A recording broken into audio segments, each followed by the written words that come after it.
Shalom, amados. Quero falar um pouco sobre consequências do orgulho, da altivez, da soberba. Quando alguém diz para mim que não tem orgulho, não tem soberba, não tem altivez, só em você falar já é. Mas quando nós observamos a palavra, Deus tem um tratamento forte com o orgulhoso, com o soberbo. O pecado de Satanás era orgulho. No Salmo 19, versículo 12, o salmista diz assim: quem pode entender seus próprios erros? Ele faz uma pergunta. E então ele diz: Senhor, expurga-me ou liberta-me dos que me são ocultos. Talvez o pecado mais sutil e que mais machuca-nos é a soberba. Quando um homem e uma mulher não têm habilidade ou facilidade de pedir perdão, é soberba.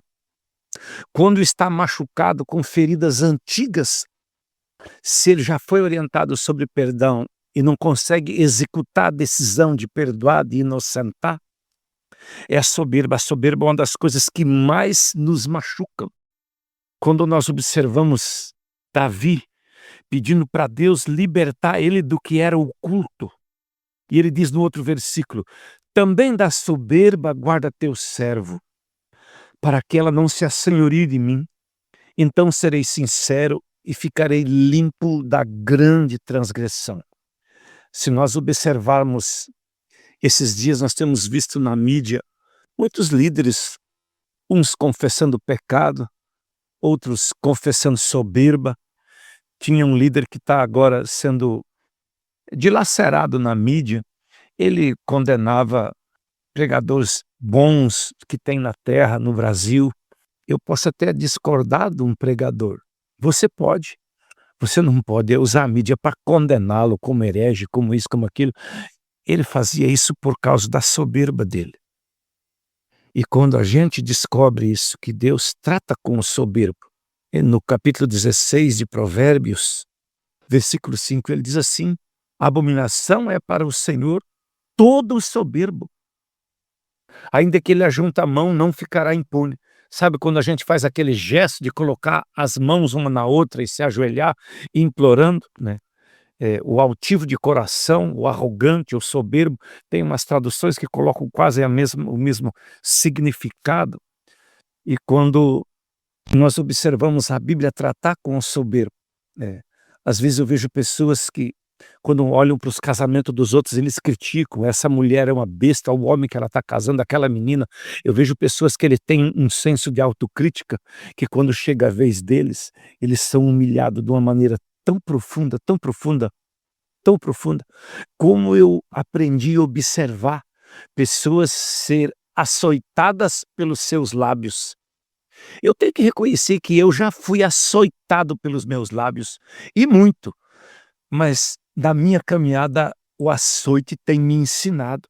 Tem umas pessoas que você ouve ele sendo açoitado, vê ele sendo açoitado, parece que ele não consegue se libertar da soberba. Em Provérbios 29, versículo 23, diz assim: a soberba do homem o abaterá, mas o humilde alcançará a honra. A questão de humildade é uma questão de atitude.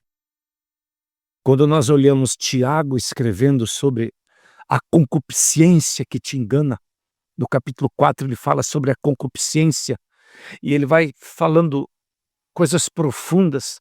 No versículo 6 ele diz assim, que Deus resiste o soberbo, dá graça ao humilde.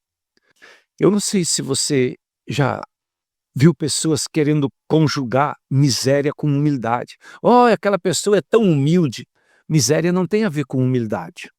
Existem pessoas que estão na miséria, são soberbos, arrogantes e prepotentes. Existem pessoas que têm prosperidade, conheço pessoas muito perto de mim que têm bens, têm fazendas, mas você tem prazer de conversar com essas pessoas porque eles são humildes. O dinheiro não subiu para a cabeça deles, né?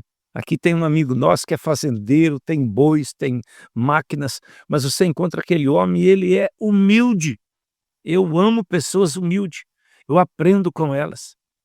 E Tiago disse assim no versículo 9: senti vossas misérias, lamentai e chorai.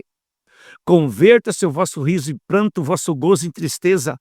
Humilhai-vos perante o Senhor, e ele vos exaltará. E então ele diz uma coisa: irmãos, não falei mais mal um dos outros. Quem fala seu irmão, julga seu irmão. Observa, ele diz que agora você não é mais um observador, você é um juiz. E a gente precisa ter um cuidado. Contudo, às vezes nós precipitamos em palavras, nos nossos julgamentos. Deixa eu dizer uma coisa para você.